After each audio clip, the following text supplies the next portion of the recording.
নমস্কার, আমি কল্পনা রান্নাঘরে সবাইকে স্বাগতম। এখানে কিন্তু সবসময় বাঙালি রান্নাবান্না পেয়ে যাবে, তাহলে চ্যানেলটা ভালো লাগলে সাবস্ক্রাইব করে দিও। তো আজকে বানাবো আমি নিরামিষ ছোলার ডালের চপ।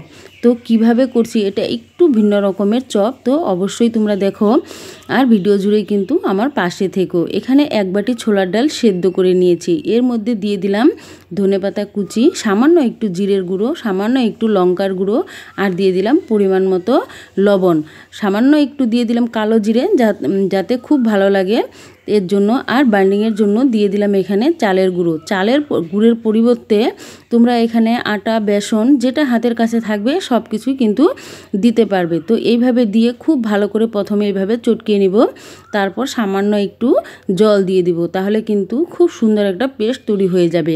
এইভাবে ভালো করে মেখে নিব। এটা নিরামিষ চপ, তোমরা অবশ্যই এটা নিরামিষের দিন বানিয়ে দেখতে পারো, এত ভালো লাগে খেতে, তোমরা খেলেই বুঝতে পারবে। তো এইভাবে দেখো মাখা হয়ে গেছে, এবার হাত দিয়ে খুব সুন্দর করে একটা শেপ দিয়ে নিব। যেহেতু এটা চপ বানাবো, চপের আকারেই আমি শেপ দিয়ে নিচ্ছি।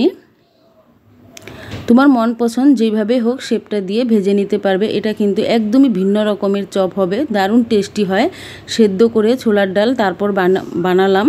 এবার গ্যাসের ফ্লেমটা দেখো, প্রথমে হাই করে রেখেছিলাম, এবার চপগুলো দেওয়ার পর আমি গ্যাসের ফ্লেমটা লো করে দিয়েছি, তাহলে চপগুলো কিন্তু খুব সুন্দর ভিতর থেকে মুচমুচে হয়ে ভাজা হবে। তো এইভাবে দেখো চপগুলো দিয়ে দিয়েছি, এবার উল্টিয়ে পাল্টিয়ে সময় ধরে ভেজে নিলেই কিন্তু তৈরি হয়ে যাবে। তোমরা অবশ্যই কিন্তু এটা একবার অনুরোধ রইল বানিয়ে খেয়ে দেখো, তাহলেই কিন্তু তোমাদের বুঝতে পারবে যে কতটা টেস্টি এই চপগুলো।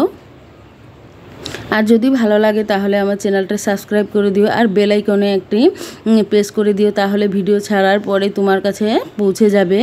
এইভাবে পাশে থেকো।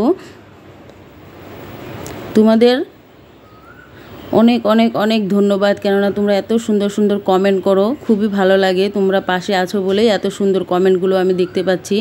অসংখ্য ধন্যবাদ সবাইকে।